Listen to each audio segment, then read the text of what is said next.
Hello everyone, आज हम discuss करने वाले हैं एक और होम्योपैथिक रेमेडी के बारे में जिसका नाम है पिक्रिकम एसिडम। बात करते हैं इसके इंट्रोडक्शन की। पिक्रिकम एसिडम, जिसे ट्राइनाइट्रोफिनॉल भी कहा जाता है, फिनॉल से प्रिपेयर किया जाता है इस रेमेडी को। ये ब्राइट येलो कलर का चमकदार क्रिस्टल्स के फॉर्म में मिलता है। इसकी स्मेल थोड़ी सोर होती है और टेस्ट बहुत बिटर होता है। यह रेमेडी स्पेशली ब्रेन और स्पाइनल कॉर्ड पर एक्शन करती है। जब कोई पर्सन बहुत ज़्यादा मेंटल वर्क करता है, कंटिन्यूअसली स्टडी करता है या ऑफिस के प्रेशर लेता है, तो धीरे धीरे उसका नर्वस सिस्टम एग्जॉस्ट होने लगता है। ऐसे केसेस में पिक्रिकम एसिडम बहुत इम्पॉर्टेंट रेमेडी बन जाती है। इसका action mainly brain, spinal cord, nervous system, blood, muscles, genitourinary system और स्किन पर होता है। इसी वजह से इस रेमेडी में मेंटल सिम्टम्स के साथ साथ मस्कुलर वीकनेस, सेक्सुअल डिसऑर्डर्स और स्किन कंप्लेंट्स भी देखने को मिलती है। क्लिनिकल्स की बात करें तो ये remedy anaemia, specially progressive pernicious anaemia में काफ़ी यूजफुल है।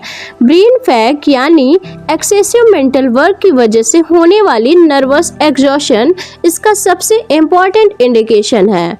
इसका use neurasthenia, nervous prostration, mental exhaustion, physical debility और मस्कुलर वीकनेस जैसे कंडीशंस में भी किया जाता है। स्पाइनल कॉर्ड पर डीप एक्शन होने की वजह से ये myelitis, paralysis, spinal disease, lumbago और राइटर्स क्रैम्प में भी इंडिकेटेड है।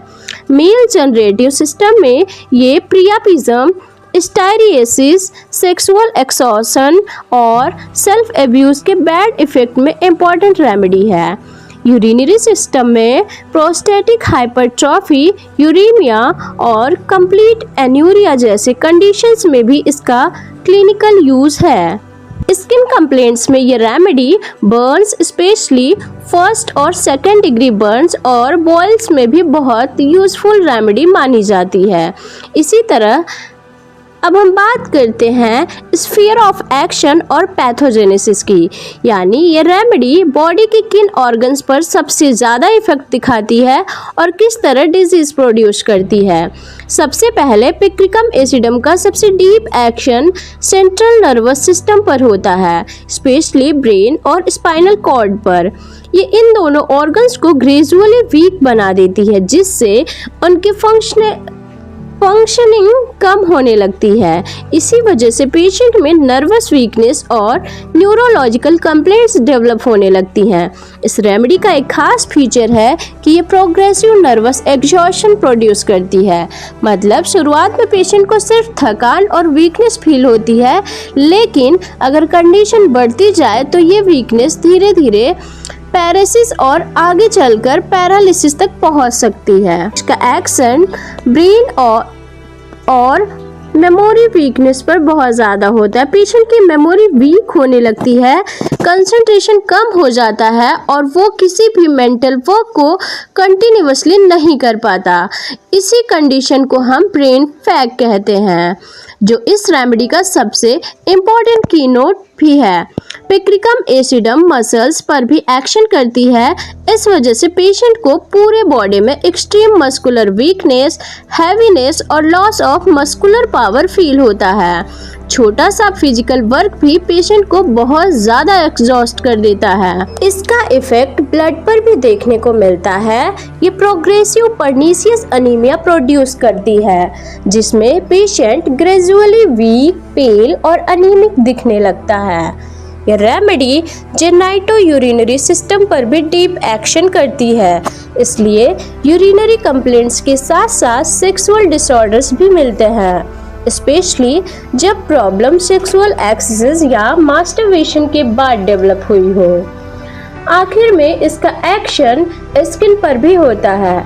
इसी वजह से ये बर्न्स और बॉयल्स जैसे स्किन कंडीशन में भी क्लिनिकली बहुत यूजफुल रेमेडी मानी जाती है। इसके कॉन्स्टिट्यूशन की बात करें कि किस टाइप के पेशेंट्स में पिक्रिकम एसिडम सबसे ज़्यादा इंडिकेटेड होती है। ये रेमेडी उन पेशेंट्स के लिए सबसे सुटेबल है जो अनीमिक, डेबिलिटेटेड और कैचेक्टिक होते हैं, मतलब जिनमें बॉडी की स्ट्रेंथ और वाइटैलिटी काफ़ी कम हो चुकी होती है और पेशेंट फिजिकली बहुत वीक दिखाई देता है। रेमेडी उन लोगों के लिए भी बहुत यूज़फुल है जो prolonged mental work, continuous study, business pressure या इमोशनल स्ट्रेस की वजह से कंप्लीटली एग्जॉस्ट हो चुके होते हैं। इसलिए ये remedy specially students, teachers, writers, literary workers और बिजनेसमैन में फ्रिक्वेंटली इंडिकेटेड होती है, क्योंकि इन सब में प्रोफेशंस में कंटिन्यूअस मेंटल वर्क करना पड़ता है और धीरे धीरे ब्रेन फैग डेवलप हो जाता है।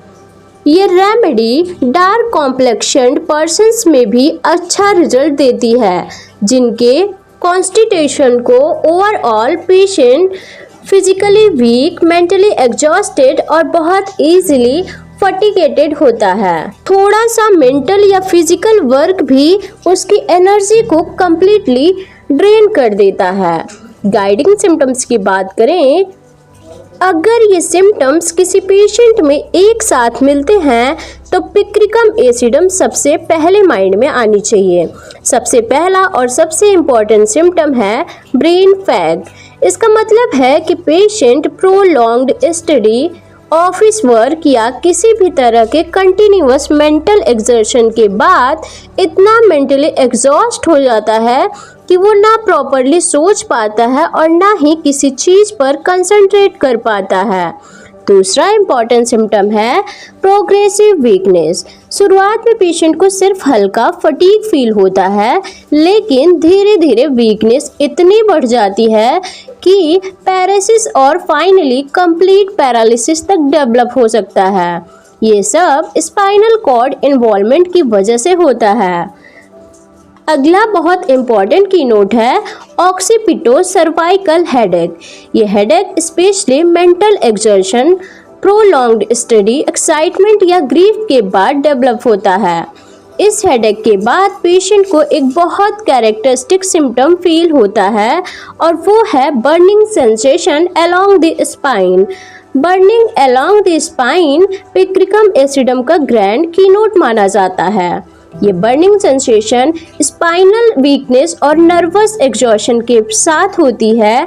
अगर ब्रेन फैग के साथ बर्निंग स्पाइन भी मिल जाए तो पिक्रिकम एसिडम की इंडिकेशन बहुत स्ट्रॉन्ग हो जाती है। पेशेंट को पूरे बॉडी में स्पेशली लोअर लिम्स में हैवीनेस, नंबनेस और फॉर्मिकेशन फील होती है। फॉर्मिकेशन का मतलब होता है जैसे स्किन के ऊपर चींटियां चल रही हो। इसके साथ मस्कुलर वीकनेस इतनी ज़्यादा होती है कि पेशेंट को हर वक्त रेस्ट करने का मन करता है। एक और इम्पॉर्टेंट पॉइंट है कि प्रोस्टेशन डिजीज से भी ज़्यादा होती है, मतलब पेशेंट की वीकनेस उसकी एक्चुअल डिजीज से बहुत ज़्यादा सीवियर होती है। सिर्फ थोड़ा सा फिजिकल या मेंटल वर्क भी उसे कम्प्लीटली एग्जॉस्ट कर देता है। मेल पेशेंट्स की बात करें तो मेल पेशेंट्स में प्रियापिज्म बहुत इंपॉर्टेंट सिम्टम है। इसमें पेशेंट को परसिस्टेंट, पेनफुल और प्रोलॉन्ग्ड इरेक्शन होते हैं, जो जनरली स्पाइनल कॉर्ड डिजीज के साथ एसोसिएटेड होते हैं। शुरुआत में सेक्सुअल डिज़ायर इंक्रीज हो सकती है, लेकिन बार बार सेमाइनल एमिशन होने के बाद पेशेंट कंप्लीटली सेक्सुअली एग्जॉस्टेड हो जाता है और आगे चलकर इम्पोटेंस डेवलप हो सकती है। ये रेमेडी उन कंप्लेंट्स में भी बहुत यूज़फुल है जो over study, prolonged mental exertion, business worries, grief, emotional depression, sexual excesses या मास्टरबेशन के बाद डेवलप हुई हो। स्किन कंप्लेंट्स में यह रेमेडी फर्स्ट और सेकेंड डिग्री बर्न्स में पेन और बर्निंग को रिलीव करके हीलिंग को प्रमोट करती है। इसके अलावा small painful boils, specially external auditory meatus में होने वाले बॉयल्स में भी ये इम्पॉर्टेंट रेमेडी है। और फाइनली प्रोग्रेसिव पर्नीशियस अनीमिया के केसेस में भी ये रेमेडी काफ़ी वैल्यूएबल मानी जाती है, जब पेशेंट के अंदर प्रोफेंड वीकनेस और नर्वस एग्जॉशन प्रोमिनेंट हो। अब हम माइंड के सिम्टम्स पढ़ते हैं जो पिक्रिकम एसिडम का सबसे इम्पॉर्टेंट सेक्शन माना जाता है। इस रेमेडी का सबसे बड़ा कीनोट ब्रेन फैग है। इसका मतलब है कि पेशेंट बहुत ज़्यादा स्टडी, ऑफिस वर्क या किसी भी तरह के प्रोलॉन्ग्ड मेंटल वर्क के बाद मेंटली इतना एग्जॉस्ट हो जाता है कि उसका ब्रेन प्रॉपरली फंक्शन ही नहीं कर पाता। पेशेंट में मेंटल फ्रस्ट्रेशन इतनी ज़्यादा होती है कि उसके लिए सोचना, किसी बात पर ध्यान लगाना या कंसंट्रेशन मेंटेन करना बहुत डिफ़िकल्ट हो जाता है। वो चाहता है कि कोई भी मेंटल वर्क ना करे क्योंकि हर मेंटल एफर्ट उसकी कंडीशन को और ख़राब कर देता है। धीरे धीरे मेमोरी वीक होने लगती है। पेशेंट को जो चीज़ अभी पढ़ी या सुनी होती है वही कुछ देर बाद याद नहीं रहती। इसी वजह से उसकी लर्निंग कैपेसिटी और वर्किंग एफिशिएंसी दोनों कम हो जाती है।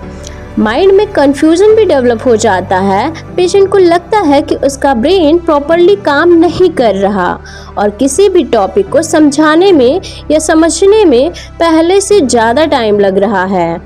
हर मेंटल वर्क उसके लिए बर्डन बन जाता है, इसलिए पेशेंट नेचुरली मेंटल वर्क से एवर्जन डेवलप कर लेता है और जितना हो सके उतना रेस्ट करना चाहता है। पेशेंट मेंटली डल, स्टूपिड और इनएक्टिव फील करता है। वो किसी भी काम में इंटरेस्ट नहीं लेता क्योंकि उसके अंदर मेंटल एनर्जी ही नहीं बची होती। इस वजह से पेशेंट को अकेला रहना पसंद आता है। वो अननेसेसरी बातचीत या डिस्कशन अवॉइड करता है क्योंकि कन्वर्सेशन भी उसके लिए मेंटली टायरिंग होती है। अगर नर्वस एग्जॉशन बहुत ज़्यादा हो जाए तो पेशेंट डिप्रेस्ड भी फील कर सकता है। उससे हर काम डिफ़िकल्ट लगने लगता है और उसका कॉन्फिडेंस ग्रेजुअली कम होने लगता है। ये सारी कंप्लेंट्स अक्सर ग्रीफ, एंजाइटी, इमोशनल स्ट्रेस या सेक्सुअल एक्सेसेस के बाद डेवलप होती हैं क्योंकि ये सब नर्वस सिस्टम को और वीक बना देते हैं। एक और बहुत इम्पॉर्टेंट बात याद रखनी है कि स्लाइटेस्ट मेंटल एक्सर्शन भी तुरंत हेडेक प्रोड्यूस कर देता है और सारे नर्वस सिम्टम्स को एग्रवेट कर देता है। अब आते हैं हेड के सिम्टम्स पर। पिक्रिकम एसिडम का सबसे कैरेक्टरिस्टिक हेडेक है ऑक्सीपिटो सर्वाइकल हेडेक, मतलब पेन मेनली ऑक्सीपुट यानी सर के पिछले हिस्से से शुरू होकर नेक तक फील होता है। ये headache generally prolonged study, mental exertion, business worries, excitement या ग्रीफ के बाद डेवलप होता है। इसलिए एग्ज़ाम के प्रेशर या ऑफिस वर्कलोड के बाद होने वाले हेडेक्स में ये रेमेडी बहुत इम्पॉर्टेंट है। ये हेडेक सिर्फ पेन तक लिमिटेड नहीं होता बल्कि इसके साथ पेशेंट को बहुत ज़्यादा मेंटल फटीग और नर्वस एग्जॉशन भी फील होता है। हेडेक का सबसे इम्पॉर्टेंट एसोसिएटेड सिम्टम है burning sensation along the spine, यानी हेडेक के साथ या उसके बाद पेशेंट को पूरी स्पाइन में बर्निंग फील होने लगती है। ये पिक्रिकम एसिडम का ग्रैंड कीनोट है और एग्ज़ाम में बहुत फ्रिक्वेंटली पूछा भी जाता है। पेशेंट को हेड में हैवीनेस फील होती है। उसे लगता है जैसे हेड बहुत हैवी हो गया हो और उससे संभालना मुश्किल हो रहा है। साथ ही पेशेंट का हेड टायर्ड, डल और कंफ्यूज्ड फील करता है। हर वक्त एक मेंटल एग्जॉशन का फीलिंग बना रहता है। रीडिंग, राइटिंग, थिंकिंग या किसी भी तरह का मेंटल वर्क हेडेक को और सीवियर बना देता है। लेकिन अगर पेशेंट कंप्लीट रेस्ट करे या कोल्ड एप्लीकेशन यूज़ करे तो हेडेक में रिलीफ मिलता है। कभी कभी पेशेंट को कंजेस्टिव हेडेक भी होता है जिसमें हेड के अंदर फुलनेस और प्रेशर फील होता है। ये भी प्रोलॉन्ग्ड ओवरवर्क की वजह से डेवलप होता है। वीकनेस और सेरेब्रल एक्सर्शन की वजह से पेशेंट को वर्टाइगो भी हो सकता है। अब बात करते हैं आईज की। प्रोलॉन्ग्ड रीडिंग या कंटिन्यूअसली स्क्रीन या बुक्स देखने की वजह से पेशेंट की आईज जल्दी टायर्ड हो जाती हैं। पेशेंट को आईज में बर्निंग और एक्टिंग पेन फील होता है जो मेनली नर्वस एक्सर्शन की वजह से होता है। आईलिड्स हैवी हो जाती हैं और पेशेंट को लगता है कि आंखें बंद करके रेस्ट करे। ज़्यादा देर तक स्टडी करने के बाद पेशेंट को डिम विजन भी फील हो सकता है, मतलब विजन टेम्पररी ब्लर या वीक लगने लगता है। आईज के मसल्स भी वीक हो जाती हैं, इसलिए प्रोलॉन्ग्ड विजुअल वर्क करना डिफ़िकल्ट हो जाता है।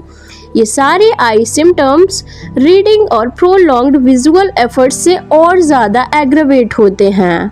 अब हम देखते हैं ईयर सिम्टम्स के बारे में। पिक्रिकम एसिडम का एक कैरेक्टरिस्टिक सिम्टम है स्मॉल पेनफुल फरंकल्स या boils in the external auditory meatus. ये बॉयल्स बहुत पेनफुल होते हैं और पेशेंट को ईयर टच करने पर भी पेन फील होता है। कभी कभी पेशेंट को ईयर में स्टिचिंग या बर्निंग पेन भी फील होता है। ये ईयर कंप्लेंट जनरली आइसोलेटेड नहीं होती, बल्कि जनरल नर्वस डेबिलिटी के साथ एसोसिएटेड होती है। अब आते हैं नोज सिम्टम्स के बारे में जानने के लिए। कभी कभी पेशेंट को एपिस्टैक्सिस यानी नोज ब्लीडिंग हो सकती है, स्पेशली अगर पेशेंट बहुत एनीमिक और डेबिलिटेटेड हो। नोज के अंदर ड्राइनेस और हल्का इरिटेशन भी फील हो सकता है, लेकिन याद रखना है कि पिक्रिकम एसिड में नेजल सिम्टम्स बहुत प्रोमिनेंट नहीं होते। ये जनरली पेशेंट की कॉन्स्टिट्यूशनल वीकनेस के पार्ट होते हैं। अब हम बात करते हैं इसके फेस की। पेशेंट का फेस जनरली पेल और अनीमिक दिखाई देता है। फेस देखकर ही उसकी वीकनेस और एग्जॉशन का अंदाजा लग जाता है। फेशियल एक्सप्रेशन डल, टायर्ड और वॉर्न आउट होता है, जैसे पेशेंट में बिल्कुल एनर्जी ना बची हो। फेस के फीचर्स थोड़े संकिन भी लग सकते हैं, जो बॉडी की वाइटैलिटी कम होने को इंडिकेट करते हैं। कभी कभी सीवियर हेडेक या मेंटल एक्साइटमेंट के टाइम फेस टेम्पररीली फ्लस्ड भी हो सकता है। अब हम देखते हैं माउथ के सिम्टम्स के बारे में। नर्वस एग्जॉशन की वजह से पेशेंट का माउथ ड्राई फील हो सकता है। पेशेंट को माउथ में बिटर टेस्ट भी फील होता है। टंग पर हल्का कोटिंग भी हो सकता है और उसके साथ एपेटाइट भी कम हो जाती है। ड्राइनेस प्रेजेंट होती है, लेकिन ज़रूरी नहीं कि पेशेंट को बहुत ज़्यादा थर्स्ट भी लगे। एक्सट्रीम वीकनेस की वजह से पेशेंट की स्पीच स्लो और वीक हो सकती है, क्योंकि उसके मसल्स और नर्वस सिस्टम दोनों एग्जॉस्ट हो चुके होते हैं। अब हम देखते हैं थ्रोट के सिम्टम्स के बारे में। पिक्रिकम एसिडम में थ्रोट के सिम्टम्स बहुत प्रोमिनेंट नहीं होते, लेकिन जो सिम्टम्स मिलते हैं वो पेशेंट की जनरल नर्वस एग्जॉशन से रिलेटेड होते हैं। पेशेंट को थ्रोट में ड्राइनेस और हल्का बर्निंग सेंसेशन फील होता है। ये बर्निंग किसी सीवियर इन्फ्लेमेशन की वजह से नहीं, बल्कि बॉडी की ओवरऑल वीकनेस और नर्वस डेबिलिटी की वजह से होती है। कभी कभी पेशेंट को swallowing में डिफ़िकल्टी भी फील होती है। इसका रीज़न थ्रोट की मसल्स की वीकनेस होती हैं, यानी मसल्स इतनी वीक हो जाती है कि swallowing भी पेशेंट के लिए एफर्ट वाला काम बन जाता है। इसलिए पिक्रिकम एसिडम में थ्रोट कंप्लेंट्स को हमेशा पेशेंट की कॉन्स्टिट्यूशनल वीकनेस के कंटेक्स्ट में देखना चाहिए, ना कि किसी प्राइमरी थ्रोट डिजीज़ के रूप में। अब हम बात करते हैं स्टमक के सिम्टम्स के बारे में। Prolonged mental exertion, excessive study या कंटिन्यूअस बिजनेस वर्क के बाद पेशेंट की एपेटाइट ग्रेजुअली डिक्रीज होने लगती है। कई बार एपेटाइट इतनी कम हो जाती है कि पेशेंट को खाना खाने का बिल्कुल मन नहीं करता। इसके साथ पेशेंट में एवर्जन टू फूड डेवलप हो जाता है, यानी भूख होने के बाद भी फूड देखकर इंटरेस्ट नहीं होता, क्योंकि पूरा बॉडी और नर्वस सिस्टम एग्जॉस्टेड होता है। कुछ खा लेने के बाद भी पेशेंट को स्टमक में वेट और फुलनेस का सेंसेशन फील होता है, जैसे खाना प्रॉपरली डाइजेस्ट नहीं हो रहा हो। डाइजेस्टिव पावर वीक हो जाती है और गैस्ट्रिक फंक्शंस स्लगिश हो जाते हैं। इसी वजह से डाइजेशन स्लो हो जाता है और पेशेंट को हैवीनेस फील होती रहती है। कभी कभी सीवियर हेडेक या एक्सेसिव मेंटल फटीग के साथ नोजिया भी हो सकती है। एक्सट्रीम वीकनेस की वजह से कुछ पेशेंट्स को स्टिमुलेटेंट्स जैसे टी या कॉफ़ी लेने की डिज़ायर हो सकती है, क्योंकि उन्हें लगता है कि इससे थोड़ी एनर्जी मिलेगी। ओवरऑल अगर हम देखें, पिक्रिकम एसिडम में स्टमक कंप्लेंट्स किसी लोकल गैस्ट्रिक डिजीज की वजह से नहीं, बल्कि ओवरवर्क, नर्वस एग्जॉशन और अनीमिया के कंसिक्वेंस के रूप में डेवलप होती हैं। अब देखते हैं एब्डोमेन के सिम्टम्स के बारे में। बॉडी की मसल्स वीक होने की वजह से पेशेंट को एब्डोमेन भी वीक और रिलैक्स्ड फील होता है। पेशेंट को एब्डोमेन में वेट और फुलनेस का सेंसेशन रहता है, जो वीक डाइजेशन का ही रिजल्ट होता है। डाइजेशन स्लो होने की वजह से फ्लैचुलेंस यानी गैस की कंप्लेंट्स भी हो सकती है। एक बात हमें ध्यान रखना है कि एब्डोमेन के सिम्टम्स भी किसी सीरियस एब्डोमिनल पैथोलॉजी की वजह से नहीं, बल्कि जनरल नर्वस एग्जॉशन और मस्कुलर वीकनेस की वजह से डेवलप होते हैं। अब बात करते हैं स्टूल के सिम्टम्स की। पिक्रिकम एसिडम में सबसे कॉमन कंप्लेंट कॉन्स्टिपेशन है। ये कॉन्स्टिपेशन किसी इंटेस्टाइनल डिजीज की वजह से नहीं होती, बल्कि मस्कुलर वीकनेस और लॉस ऑफ मस्कुलर टोन की वजह से होती है। रेक्टम की मसल्स वीक हो जाती हैं, इसलिए स्टूल को बाहर निकालने की पावर कम हो जाती है। इस वजह से स्टूल हार्ड और ड्राई होता है और पेशेंट को उसे पास करने में डिफ़िकल्टी होती है। ये कंप्लेंट उन लोगों में ज़्यादा देखी जाती है जो सेडेंटरी लाइफस्टाइल, प्रोलॉन्ग्ड स्टडी या एक्सेसिव मेंटल वर्क करते हैं और जिनकी फिजिकल एक्टिविटी बहुत कम होती है। अब हम पिक्रिकम एसिडम के सबसे इम्पोर्टेंट सेक्शन में से एक यानी यूरिनरी ऑर्गन्स को समझते हैं। जैसे हमने पहले पढ़ा था, इस रेमेडी का जेनाइटो यूरिनरी सिस्टम पर डीप एक्शन होता है, स्पेशली जब यूरिनरी कंप्लेंट्स स्पाइनल डिजीज के साथ एसोसिएटेड हों। सबसे पहला इम्पोर्टेंट सिम्टम है कंप्लीट एन्यूरिया। कंप्लीट एन्यूरिया जिसका मतलब है कि पेशेंट में यूरिन का फॉर्मेशन या पैसेज ऑलमोस्ट कंप्लीटली बंद हो जाता है। ये पिक्रिकम एसिडम का एक इम्पॉर्टेंट क्लिनिकल इंडिकेशन है। पेशेंट का यूरिन स्कैंटी, डार्क और हाईली कंसंट्रेटेड होता है, जो बॉडी की डिस्टर्ब्ड फंक्शनिंग को इंडिकेट करता है। कभी कभी यूरिन में एल्ब्यूमिन भी मिल सकता है, जो किडनी इन्वॉल्वमेंट को इंडिकेट करता है। इसी तरह कुछ केसेस में यूरिन के साथ ब्लड यानी हेमेटूरिया भी देखने को मिल सकता है। पेशेंट को बार बार यूरिनेशन की डिज़ायर होती है, लेकिन हर बार सिर्फ थोड़ी क्वांटिटी में ही यूरिन पास होता है। यूरिनेशन के टाइम बर्निंग सेंसेशन भी फील होती है, जो यूरिनरी ट्रैक्ट की इरिटेशन को इंडिकेट करती है। स्पाइनल वीकनेस की वजह से ब्लैडर की मसल्स भी वीक हो जाती हैं, इसलिए ब्लैडर की एक्सपल्सिव पावर कम हो जाती है और पेशेंट यूरिन को प्रॉपरली पास नहीं कर पाता। अगर वीकनेस और बढ़ जाए तो रिटेंशन ऑफ यूरिन डेवलप हो सकता है, यानी ब्लैडर में यूरिन प्रेजेंट होता है, लेकिन पेशेंट उसे वॉलंटरीली पास नहीं कर पाता क्योंकि ब्लैडर की पैरालिसिस डेवलप हो चुकी होती है। अगर यूरिन कंप्लीटली सप्रेस हो जाए तो उसके रिजल्ट में यूरेमिया डेवलप हो सकता है। ये एक सीरियस क्लिनिकल कंडीशन है और पिक्रिकम एसिडम इसमें क्लिनिकली यूजफुल मानी जाती है।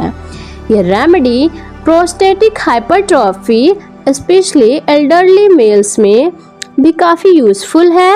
इनलार्ज्ड प्रोस्टेट की वजह से पेशेंट को यूरिन पास करने में डिफ़िकल्टी होती है और अगर इसके साथ स्पाइनल वीकनेस और नर्वस एग्जॉशन भी प्रेजेंट हो तो पिक्रिकम एसिडम स्ट्रांगली इंडिकेटेड होती है।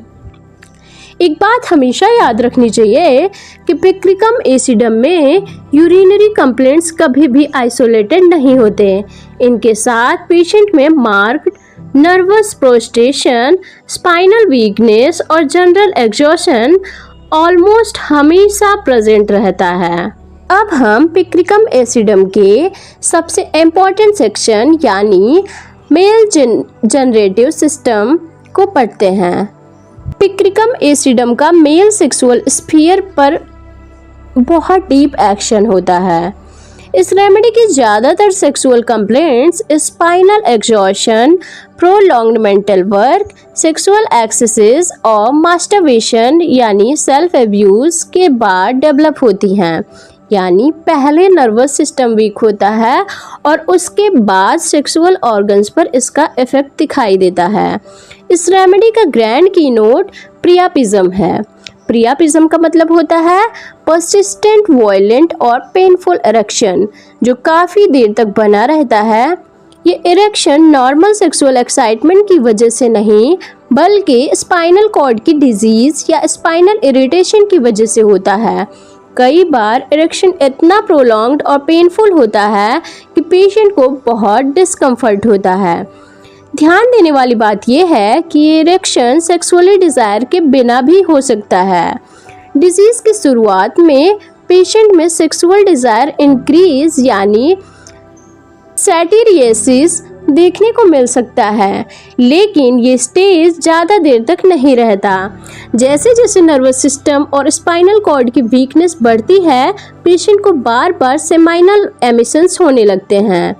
इन रिपीटेड सेमाइनल लॉसेस की वजह से बॉडी की स्ट्रेंथ और भी कम हो जाती है।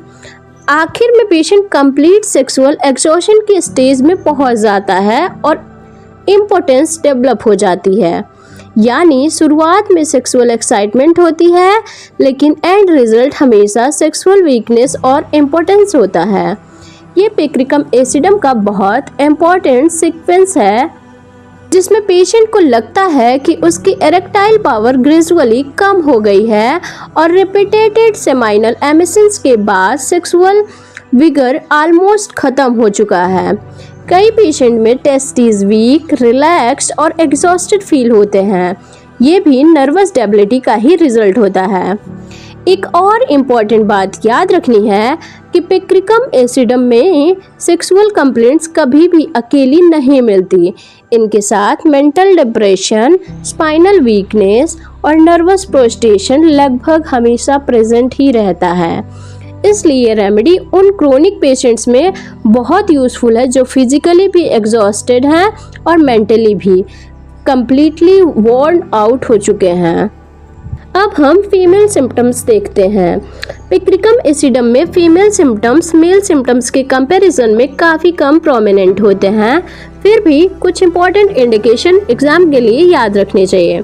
सबसे पहले फीमेल रिप्रोडक्टिव ऑर्गन्स में भी वीकनेस डेवलप हो जाती है जो मेनली जनरल नर्वस एग्जॉशन की वजह से होती है। पेशेंट की सेक्सुअल डिज़ायर डिक्रीज हो सकती है क्योंकि बॉडी और नर्वस सिस्टम दोनों ही प्रोफंडली वीक हो चुके होते हैं। कई फीमेल पेशेंट में बैक एक और पेल्विक वीकनेस भी देखने को मिलती है जो मेनली जनरल नर्वस एग्जॉशन की वजह से होती है। पेशेंट की सेक्सुअल डिज़ायर डिक्रीज हो सकती है क्योंकि बॉडी और नर्वस सिस्टम दोनों ही प्रोफंडली वीक हो चुके होते हैं।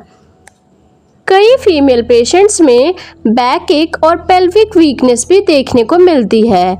ये सिम्टम्स जनरली अनीमिया और नर्वस प्रोस्ट्रेशन के साथ एसोसिएटेड होते हैं। ये रेमेडी उन वुमेन में भी यूज़फुल है जो long illness, prolonged mental work या एक्सेसिव फिजिकल ओवरवर्क की वजह से कंप्लीटली एग्जॉस्टेड हो चुकी होती हैं। एक इम्पॉर्टेंट बात याद रखनी है कि पिक्रिकम एसिडम में मेंस्ट्रुअल डिसऑर्डर्स किसी लोकल यूटेराइन पैथोलॉजी की वजह से नहीं बल्कि जनरल कॉन्स्टिट्यूशनल वीकनेस और नर्वस स्टेबिलिटी की वजह से डेवलप होते हैं। इसलिए फीमेल कंप्लेंट्स में भी हमेशा पेशेंट की ओवरऑल वीकनेस और नर्वस एग्जॉशन को इम्पोर्टेंस देनी चाहिए। अब हम रेस्पिरेटरी सिस्टम के सिम्टम्स पढ़ते हैं। पिक्रिकम एसिडम में लंग्स का कोई प्रोमिनेंट लोकल डिजीज पिक्चर नहीं मिलता। यहाँ भी सिम्टम का मेन रीजन मस्कुलर वीकनेस और नर्वस एग्जॉशन ही होता है। रेस्पिरेशन वीक और सैलो हो जाती है क्योंकि रेस्पिरेटरी मसल्स में सफिशिएंट स्ट्रेंथ नहीं रहती। पेशेंट को स्लाइट फिजिकल एक्सर्शन करने पर ही शॉर्टनेस ऑफ ब्रेथ फील होने लगती है। छोटा सा काम भी उसके लिए एग्जॉशन बन जाता है। रेस्पिरेटरी मसल्स जल्दी फटीग हो जाती हैं, इसलिए पेशेंट को रिपीटेडली रेस्ट लेने की ज़रूरत पड़ती है।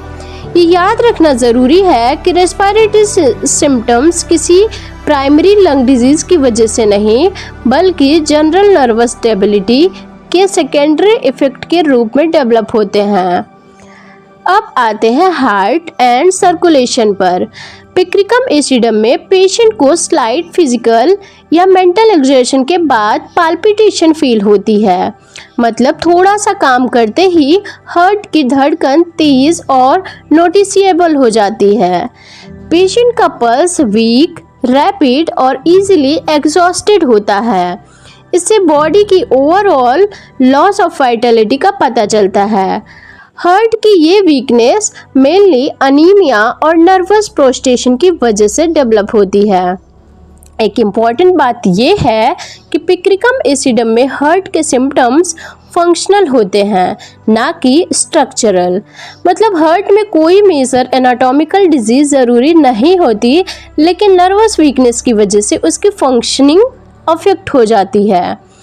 पुअर सर्कुलेशन और लॉस ऑफ वाइटलिटी की वजह से पेशेंट हर वक्त इजी फटीग फील करता है। इसलिए छोटा सा फिजिकल वर्क या मेंटल स्ट्रेस भी पाल्पिटेशन के साथ मार्क्ड एग्जॉशन प्रोड्यूस कर देता है। अब हम बात करते हैं पिक्रिकम एसिडम के बैक सिम्टम्स के बारे में। ये सेक्शन इस रेमेडी का सबसे इम्पॉर्टेंट सेक्शन है क्योंकि इसके सबसे फेमस कीनोट इसी से मिलते हैं। सबसे पहला और सबसे इम्पॉर्टेंट सिम्टम है बर्निंग अलोंग द स्पाइन। इसे पिक्रिकम एसिडम का ग्रैंड कीनोट माना जाता है। अगर किसी पेशेंट में ब्रेन फैग के साथ burning sensation along the spine भी मिल जाए तो पिक्रिकम एसिडम की इंडिकेशन बहुत स्ट्रॉन्ग हो जाती है। ये burning sensation mainly cervical, dorsal और लंबर रीजन में फील होता है। पेशेंट बताता है कि जैसे पूरी स्पाइन में जलन हो रही हो। ये symptoms specially mental exertion, prolonged study, emotional stress या एक्सेसिव मेंटल वर्क के बाद डेवलप होता है। यानी कि जितना पेशेंट ब्रेन का यूज़ करेगा उतने ही स्पाइनल बर्निंग और वीकनेस बढ़ेगी। पेशेंट को स्पाइन में सिर्फ बर्निंग ही नहीं बल्कि वीकनेस और टायर्डनेस भी फील होता है। उसे लगता है कि उसकी स्पाइन बॉडी के वेट सपोर्ट ही नहीं कर पा रही। इस रेमेडी में लॉस ऑफ नर्व पावर इतना ज़्यादा होता है कि स्पाइनल कॉर्ड ग्रेजुअली वीक होने लगता है। इसी वजह से स्पाइनल एग्जॉशन डेवलप होती है। पेशेंट को लंबोसैक्रल रीजन में पेन और वीकनेस भी होती है, जिसके कारण ज़्यादा देर तक खड़े रहना या चलना डिफ़िकल्ट हो जाता है। बैक में ब्रूइज्ड, हैवी और फटीग फीलिंग रहती है। थोड़ा सा फिजिकल वर्क करने के बाद भी पेशेंट को लगता है कि बैक कंप्लीटली थक गई है।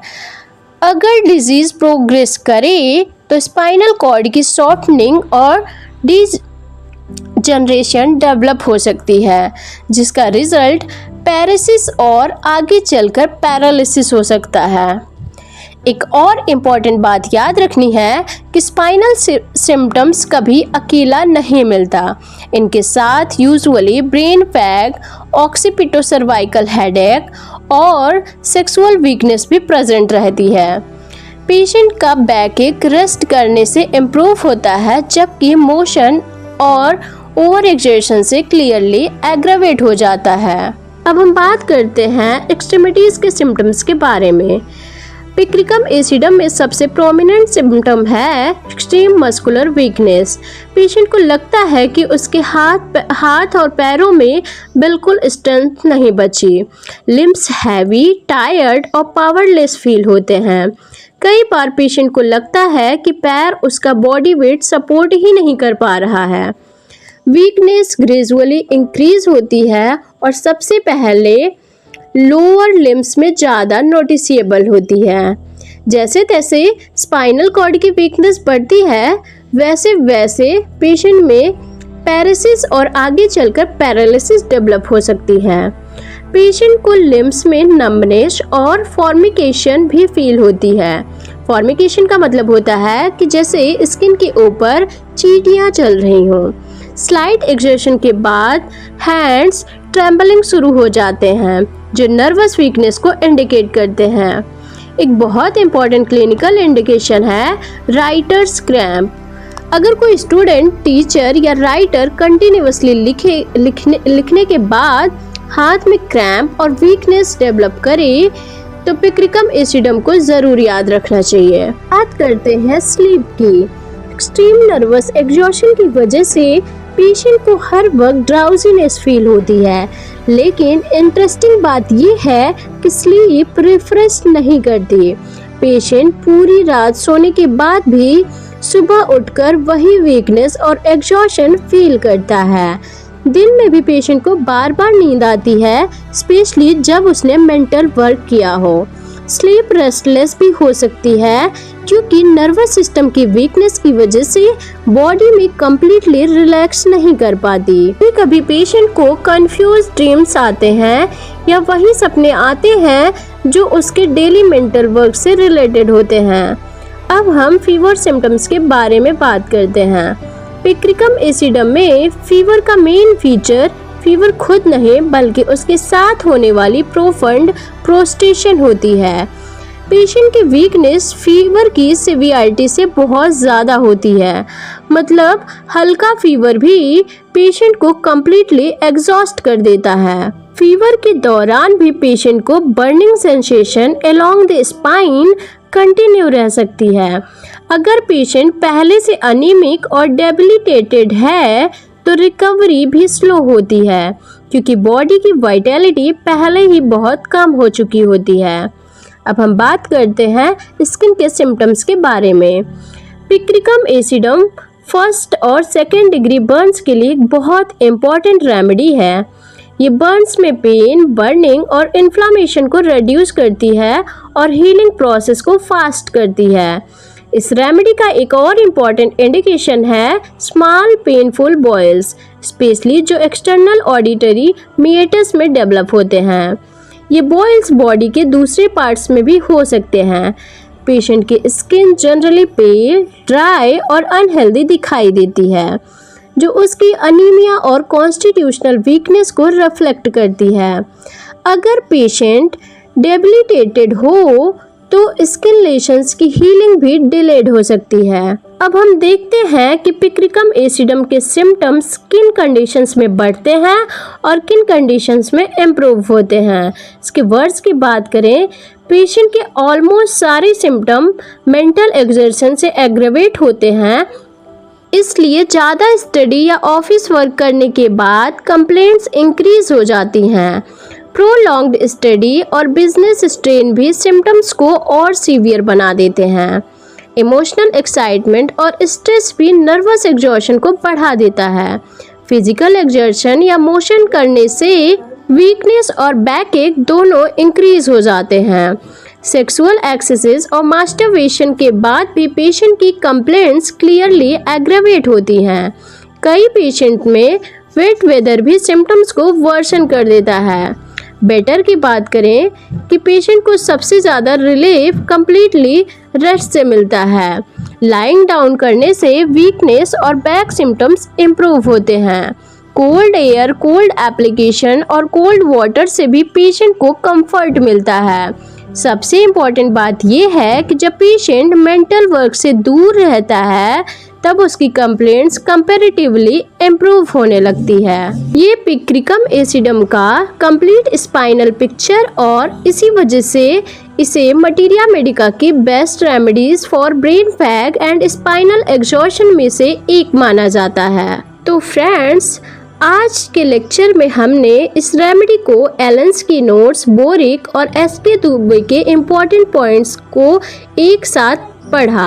हमने इसके sphere of action, constitution, guiding symptoms, mind, head, urinary system, male and female symptoms, back, extremities, skin, modalities और कंप्लीट कीनोट्स को कॉन्सेप्ट के साथ समझा। अगर आप इस रेमेडी का सिर्फ एक कॉन्सेप्ट याद रखना चाहते हैं तो हमेशा ये सीक्वेंस याद रखिए कि mental overwork leads to brain fag leads to burning along the spine, then progressive spinal weakness develops, followed by muscular weakness, priapism, sexual exhaustion and finally paresis और paralysis। ये ही पिक्रिकम एसिड का कंप्लीट रेमेडी पिक्चर है और इसी concept से आप इस remedy को कभी नहीं भूलोगे। अगर आज का लेक्चर आपको हेल्पफुल लगा हो तो वीडियो को लाइक ज़रूर करिए, अपने फ्रेंड्स और बैचमेट्स के साथ शेयर करिए और अगर आप चैनल पर नए हैं तो सब्सक्राइब करके बेल आइकन को प्रेस कर दीजिए ताकि मटीरिया मेडिका की ऐसी ही कंप्लीट वीडियो आपको सबसे पहले मिलती रहे। Thank you so much for watching.